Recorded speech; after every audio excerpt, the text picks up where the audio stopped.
जय हिंद। आज के दिन ही 1947 में हम अंग्रेज़ों के हाथों से मुक्त हुए थे।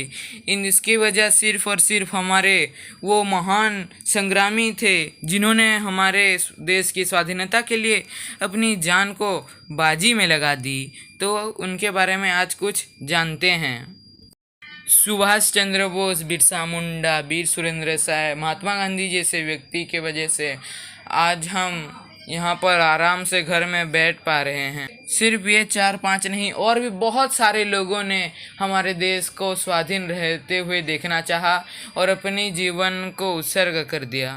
आज के 10 से 15 साल के जो किशोर हैं उनके हाथ में हमारा भविष्य है, और वो हमारे स्वाधीनता के पीछे रहने वाले वो उन हीरो, उन व्यक्तियों के बारे में जान नहीं पा रहे हैं। इनमें हमारे एजुकेशन सिस्टम और माता पिता यानी पेरेंट्स का ही दोष है। आप कोई भी एक हिस्ट्री का किताब एक बार खोल के पढ़िएगा, आप ये देखेंगे कि उस किताब में जितना मुग़लों के बारे में लिखा हुआ है, जितना अंग्रेज़ों के बारे में लिखा हुआ है, उससे कई ज़्यादा कम हमारे देश के महान संग्रामियों के बारे में लिखा गया है।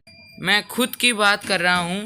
छत्रपति शिवाजी जी के बेटे छत्रपति संभाजी जी जैसे एक महान संग्रामी के बारे में मैंने औरंगजेब के विषय में पढ़ते वक्त जाना, वो भी उनका आखिरी युद्ध जिसमें वो हार गए थे।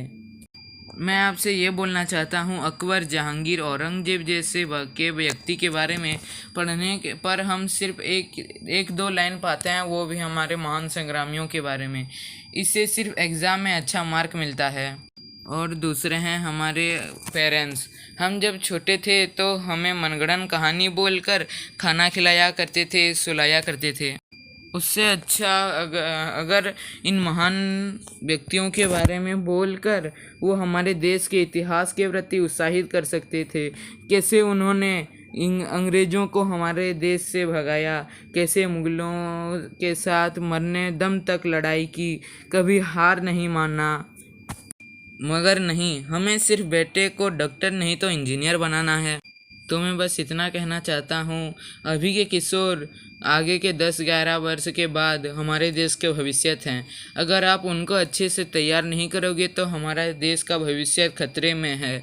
इसीलिए सिर्फ उनको पढ़ाई के लिए उत्साहित नहीं करके हमारे देश के इतिहास के प्रति, कैसे हमारे देश के महान व्यक्ति ने परिश्रम करके अपनी जान को बाजी में लगा के हमें स्वाधीनता दी थी, उसके बारे में भी सिखाना चाहिए, जिससे हमें एकता, परिश्रम करना, कभी हार नहीं माना, ऐसे चीज़ों के बारे में बहुत कुछ ज्ञान मिलता है।